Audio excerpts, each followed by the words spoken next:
సూర్యకాంతం versus చంద్రకాంతం. Magical ice cream.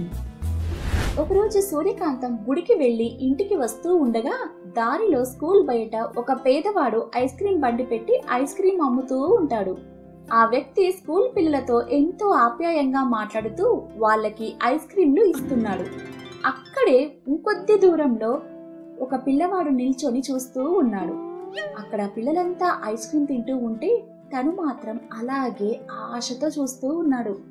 అది గమనించిన సూర్యకాంతం మనసులో, పాపం పోరడు, పైసలు లేనట్టున్నాయి, అందుకే ఐస్ క్రీమ్ కొనలేక గట్లనే చూస్తాడు, ఫోన్లే మనం ఇప్పిద్దాంలే అని అనుకొని ఆ పిల్లవాడి దగ్గరికి వెళ్తూ ఉండగానే ఆ ఐస్ క్రీమ్ అమ్మే వ్యక్తి ఆ పిల్లవాడిని చూసి, ఏంటి బాబు సంగతి, ఆకలిస్తుందా నానా, దా ఐస్ క్రీమ్ తిందురా.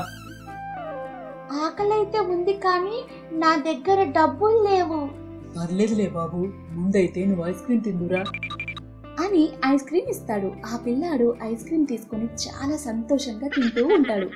అప్పుడే ఐస్ క్రీమ్ అమ్మేవాడు ఆ పిల్లవాడితో ఇలా అంటాడు, నీ పేరేంటమ్మా? నా పేరు భీముడండి. భీముడా, చాలా మంచి పేరు. నా పేరు రాముడు. సరే గాని మీ అమ్మా నాన్న ఎక్కడా? మా అమ్మ నాన్న చనిపోయారండి, నాకు ఎవరూ లేరు.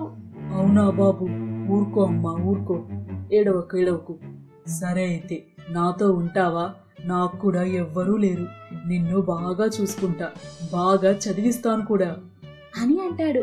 దానికి భీముడు సరే అని అంటాడు. ఇదంతా చూసిన సూర్యకాంతం మనసులో, ఈ ఐస్ క్రీమ్ అమ్మేటోడు చాలా మంచోడు కావచ్చు, ఆకలితో ఉన్నవాడిని పిలిచి మరీ ఐస్ క్రీమ్ తినిపించిండు, ఎవరూ లేరంటే తానే అన్ని అయి చూసుకుంటా అంటాడు.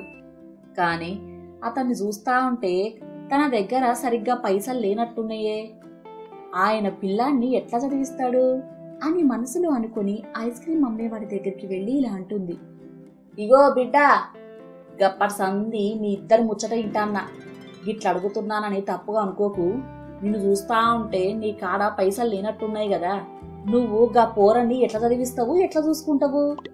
మీరన్నది నిజమేనండి, అవును నా దగ్గర పైసలు లేవు, కానీ గీ పిల్లాన్ని చూస్తా ఉంటే నాకు నా చిన్నతనం గుర్తొస్తుంది. నేను చిన్నగున్నప్పుడు గిట్లనే అనాథగా పెరిగిన, ఎన్నో కష్టాలు పడ్డాను. ఇప్పుడు గీ పిల్లోడికి ఏ కష్టం రాకుండా పెంచుదామని చూస్తాన్నా, బాగా చదివిస్తాను కూడా, నా కొడుకు లెక్కే చూసుకుంటా అని అంటాడు. అది విన్న సూర్యకాంతానికి రాముడు పేరుకు తగ్గట్టే చాలా మంచివాడు అని అర్థమవుతుంది. రాముడితో, వాహ్, నచ్చినవు బిడ్డ, నువ్వు 100 ఏళ్ళు చల్లగా ఉండాలి. చూడు బిడ్డ, నీకు వాడు కొడుకు లెక్క అయితే నేను నీకు తల్లి లెక్క, నీకు ఏ పరేషాన్ వచ్చినా నువ్వు ఏ మొహమాట పడకుండా నన్ను అడగాల, సరేనా అని అంటుంది. దానికి రాముడు సరే అని తల ఊపుతాడు. అలా రాముడు భీముడిని స్కూల్లో చేర్పిస్తాడు. బాగా చూసుకుంటూ ఉంటాడు. భీముడి కోసం రాముడు ఇంకా బాగా కష్టపడుతూ డబ్బులు సంపాదిస్తూ ఉండేవాడు. వాళ్ళిద్దరూ ఎంతో హ్యాపీగా ఉన్నారు. అప్పుడప్పుడు సూర్యకాంతం అటువైపుగా వెళ్తూ వాళ్ళు హ్యాపీగా ఉండటం చూసి ఎంతో సంతోషించేది. ఒకరోజు సూర్యకాంతం అటువైపుగా వెళ్తూ ఉండగా అది చూసిన సూర్యకాంతం ఆలోచనలో పడుతుంది. తనలో తాను, ఏంది వీళ్ళు, ఏమైంది వీళ్ళకి అని ఆలోచిస్తూ ఉంది. అప్పుడే కొద్ది దూరంలో భీముడు వచ్చిపోయే వాళ్ళ దగ్గర డబ్బులు అడుగుతూ ఉండడం చూసి సూర్యకాంతం ఆశ్చర్యపోతుంది. సూర్యకాంతం భీముడితో, ఏంది బిడ్డ, ఏం జరిగింది, స్కూల్కి పోకుండా గిట్లా అడుక్కుంటున్నావు, రాముడు ఎక్కడా అని అడుగుతుంది. అప్పుడు భీముడు ఏడుస్తూ, అది ప్రతిరోజులానే ఈ రోజు కూడా మా రాముడు ఐస్ క్రీంలు అమ్మడానికి వెళ్ళాడమ్మా. అక్కడ కొందరు రౌడీలు మామూలు ఇవ్వమని అడిగారంట. పాపం రాముడు నా కోసం రూపాయి కూడబెడుతూ చదివిస్తున్నాడు. అలాంటిది ఆ రోజు వచ్చిన ఆదాయం మొత్తం వాళ్ళకే ఎలా ఇస్తాడు? ఇవ్వను అని గట్టిగా చెప్పేసరికి రాముణ్ణి కొట్టి డబ్బులు తీసుకొని ఐస్ క్రీం బండిని విరగొట్టారమ్మా. పాపం రాముడు నొప్పితో బాధపడుతూ ఉంటే మందుల కోసము పైసలు లేక అందరి దగ్గర ఇట్లా అడుక్కుంటున్నానమ్మా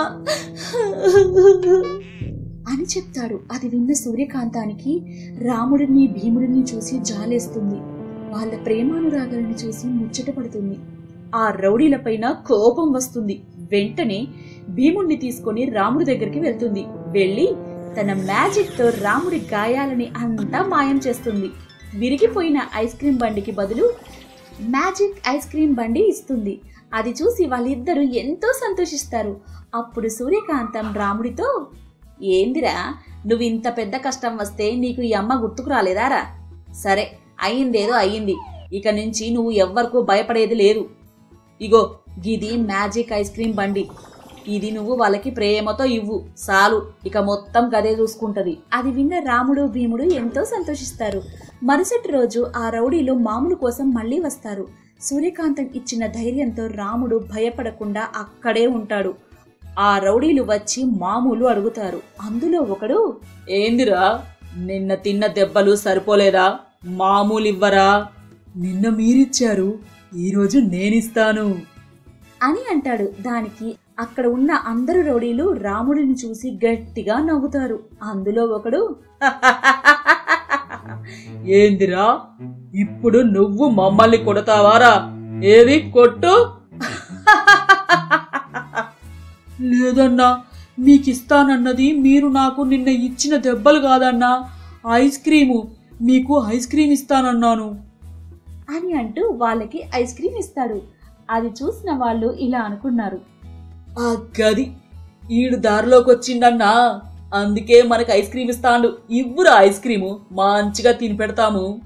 అప్పుడు రాముడు సూర్యకాంతం ఇచ్చిన మ్యాజిక్ ఐస్ క్రీం బండిలో నుంచి వాళ్ళకి ఐస్ క్రీం ఇస్తాడు. అది తిన్న వాళ్ళు ఆ మ్యాజిక్ ఐస్ క్రీం వల్ల చాలా కూల్ అయిపోతారు. వాళ్ళల్లో ఉన్న మంచితనం, మానవత్వం బయటికి వస్తుంది. వాళ్ళు ఏడుస్తూ రాముడితో, మీరెంత మంచి వాళ్ళు, మీ దగ్గర డబ్బులు తీసుకొని చాలా పెద్ద తప్పు చేశాము, ఇంకెప్పుడు మీ జోలికి రాము అని తన దగ్గర ఉన్న డబ్బులన్నీ తనకిచ్చేస్తాడు. ఇంకొక రౌడీ ఏడుస్తూ, నిజంగా మమ్మల్ని క్షమించు తమ్ముడు, ఇంకెప్పుడు నీకు హాని చేయము. నీకు ఏదైనా హెల్ప్ కావాలంటే మాకు చెప్పు బ్రదరు, మేము నీకున్నాము అని అంటూ ఏడుస్తూ వెళ్ళిపోతాడు. అప్పుడు రాముడు మనసులో, ఇక ఈ బండిలో నుంచి ఐస్ క్రీం ఎవ్వరు తిన్నా సరే వాళ్ళల్లో ఉన్న మంచితనం, మానవత్వం బయటికి వస్తుంది. అమ్మా సూర్యకాంతం, థ్యాంక్స్ అమ్మా అని అనుకున్నాడు. అప్పటి నుంచి తనను ఎవరు విసిగించడానికి వచ్చినా ఈ మ్యాజిక్ ఐస్ క్రీమ్ ఇచ్చేవాడు. అలా వాళ్ళు రాముడిని విసిగించడం మానేసి హెల్ప్ చేసి వెళ్ళిపోయేవాళ్ళు. అలా రాముడు భీముడు ఏ కష్టం లేకుండా అని అతను ఉండేవాడు. ఏ పని చేయకుండా ఊర్లో తిరుగుతూ తన దగ్గర ఉన్న డబ్బంతా ఖర్చు పెడుతూ ఉండేవాడు. ఒకరోజు తన స్నేహితుడు వేణుతో కలిసి ఒక హోటల్ దగ్గర కూర్చొని, బాబాయ్ హోటల్లో వేడిగా ఏముంది? దోసలేసే పెనముంది అని అన్నాడు. కాసి షాక్ అయి, బాబాయ్ వెటకారం ఎక్కువే. అబ్బాయి టీ బిల్ ఇచ్చే వరకు ఇట్లనే ఉంటది. బోడి టీ బిల్లు కోసం కస్టమర్ల ముందు నన్ను ఇన్సల్ట్ చేస్తావా? గీ వంకతో బిల్లెగ్గొట్టాలని చూస్తున్నావేమో. ఈసారి టీ అడిగితే టీ పౌడర్ బదులు ఎలకల మందు కల్పిస్తా, ఏమనుకున్నావో? నువ్వు అంత పని చేయకురా బాబు, 2 రోజుల్లో నీ అప్పంతా తీర్చేస్తాను. ఇప్పుడైతే 2 టీ ఇవ్వరా, నీకు దండం పెడతా అని దండం పెడుతూ ఉంటే బాబాయ్, సర్లే ఇస్తాలే. కాసి పక్కనే ఉన్న తన ఫ్రెండ్ వైపు తిరిగి, ఏంట్రా 100 పెళ్లి చూపుల్లో కూడా అమ్మాయి అన్నయ్య అని పిలిచిందా? ఫేస్ అట్లా పెట్టినావు. అన్నయ్య అన్న కూడా అంత ఫీల్ అయ్యేవాడిని కాదురా. కొంపదీసి మాట అందా? చిచి, పని పాట లేనోడా, నీకెందుకురా పెళ్లి అని అంది మామా. ఏంది మామా అంత మాట అన్నదా? అసలు ఏమైంది అమ్మాయిలకి? ఎంత మాట అంటే అంత మాట అనేస్తారా? ఏ పని పాట లేకపోతే పెళ్లి చేసుకోవద్దు అని రాజ్యాంగంలో రాసి ఉందా, పురాణాల్లో చెప్పుందా? అని సినిమాలో హీరోలాగా డైలాగ్ చెప్తూ ఉంటే వేణు, రేయ్ నువ్వెక్కువ ఫీల్ అవ్వకు, నాకు పని పాట లేకపోయినా సంపాదించే తెలివి ఉంది అని చెప్పిన.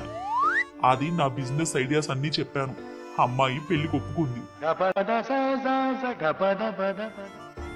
ఒప్పుకుందా? మరెందుకురా ఏడుపు మొహం? ఎంచక్కా పెళ్లి చేసుకొని హ్యాపీగా ఉండొచ్చు కదా. అంటే పెళ్లి చేసుకుంటే ఎంజాయ్ పోతుందని, బ్యాచిలర్ బతుకు బాగుంటుందని, మ్యారేజ్ లైఫ్ మోస్ట్ డేంజరస్ గా ఉంటుందని పొద్దున్నే పేపర్లో చదివిన మామ. అప్పటి నుంచి భయమేస్తాంది అని అంటూ ఉంటే కాసి షాక్ అయి, బాగుందిరా, నీలాంటోడే కంది చేనుకు మందు కొట్రా మామా అంటే పందులు ఏం తింటాయి అన్నాడంట. ఆ మాట విని వేణు ఫేస్ అమాయకంగా పెట్టి, అంటే ఏంట్రా? ఎవడికి తెలుసు, ప్రాస వచ్చిందని వాడేసిన. సరే గాని ఇంతకీ నీ బిజినెస్ ప్లాన్ ఏంటి మామా? ఏం లేదు మామా, చిన్న బిజినెసే కానీ మస్తు ఆదాయం. అని అంటూ ఉంటే కాశీ ఆశ్చర్యంగా, అంత గొప్ప బిజినెస్ ఏంటి మామా? చెప్తే ఇదేనా అంటావు. చెప్పకపోతే అదేంటంటా కానీ ఏంటో చెప్పు. పానీపూరి మామా. పానీపూరి కూడా ఒక బిజినెస్సా? బిజినెస్ అని తీసి పారేకు మామా, చాలా ఇన్కమ్ ఉంటుంది. అని పానీపూరి గురించి చెప్తూ ఉన్నాడు. అంతా విన్న కాశీ మనసులో, పానీపూరిలో ఇంత ఇన్కమ్ ఉంటుందా? గీ ముచ్చట తెలిస్తే ఎప్పుడో బిజినెస్ షురూ చేసేటోనిగా, మస్తు డబ్బు కూడా పోగేసేటోని. అయినా పర్లేదులే, వెంటనే బిజినెస్ స్టార్ట్ చేస్తా అని మనసులో అనుకుని పైకి, అరే నువ్వు చెప్తా ఉంటే నాకు కూడా బిజినెస్ పెట్టాలని ఉంది మామా. నువ్వొక చోట నేనొక చోట బిజినెస్ షురూ చేసేద్దాం, ఏమంటావు? అలాగే మామా. అని అనుకుని ఇద్దరు చెరొక చోట పానీపూరి బండి పెట్టారు. ఇద్దరికి గిరాకీ బాగానే వస్తుంది. కొద్ది రోజుల్లోనే చాలా డబ్బు సంపాదించారు. ఒకరోజు కాశీ పానీపూరి బండి దగ్గరకు మోటు అనే అతను వచ్చి, అన్నా 10కి ఎన్ని ఇస్తున్నావు అన్నా? 10కి 4. సరే అన్నా, నాకో ప్లేట్ ఇయ్యన్నా, నేను వద్దు అనేదాకా పానీపూరి వేస్తూనే ఉండన్నా. సరే అని అతనికి ఒక ప్లేట్ ఇచ్చి అతని ప్లేట్లో పానీపూరి పెడుతూ ఉన్నాడు. అతను తింటూ ఉన్నాడు. కొద్దిసేపట్లోనే కాశీ దగ్గర ఉన్న పానీపూరీలు అన్నీ తినేశాడు. అయిపోయినాయా అన్నా? మస్తున్నాయన్నా పానీపూరీలు, ఇదిగో అన్న పైసల్ అని చెప్పి అక్కడి నుంచి వెళ్ళిపోయాడు. అతను వెళ్ళగానే కాశీ, నిజంగా గీ బిజినెస్ మంచిగానే ఉంది కదా. కొద్ది రోజుల్లోనే మన పెట్టుబడి మనకి రాగా లాభాలు కూడా మొదలైనాయి. ఈ లాభాలని రెట్టింపు చేసుకోవాలి. పానీపూరికి జనాలు మస్తు అలవాటైనరు కాబట్టి ఎంత ధర చెప్పినా సప్పుడు చేయకుండా తింటారు. అట్లనే అన్ని మంచి మంచి ఐటమ్స్ తెచ్చి పెడతా అన్నా. అట్లా కాకుండా కొంచెం అటు ఇటుగా ఉండేవి తెచ్చి పెడితే అబ్బో లాభాలు డబల్ కాదు త్రిపుల్ అవుతాయి.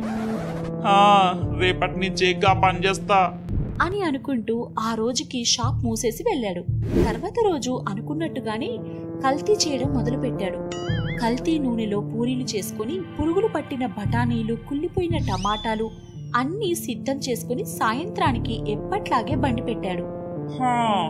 ఈ రోజు నా ఇన్కమ్ డబల్ కావాలి అని అనుకుంటూ ఉన్నాడు. కాశీ దగ్గరకు రోజు వచ్చే చిన్న అనే అతను వచ్చి, అన్నా నాకు 10 రూపాయలవి పానీపూరి ఇవ్వన్నా. అట్లనే అని అతనికి ఒక ప్లేట్లో 2 పానీపూరీలు పెట్టిచ్చాడు. అవి చూసిన చిన్న, ఏంటన్నా 2 ఇచ్చినావు, 10కి 4 కదా. అది నిన్న, ఈ రోజు నుంచి ధరలు పెరిగినాయిగా. ఎందుకు? నీకు కూడా లాక్డౌన్ ఎఫెక్టా?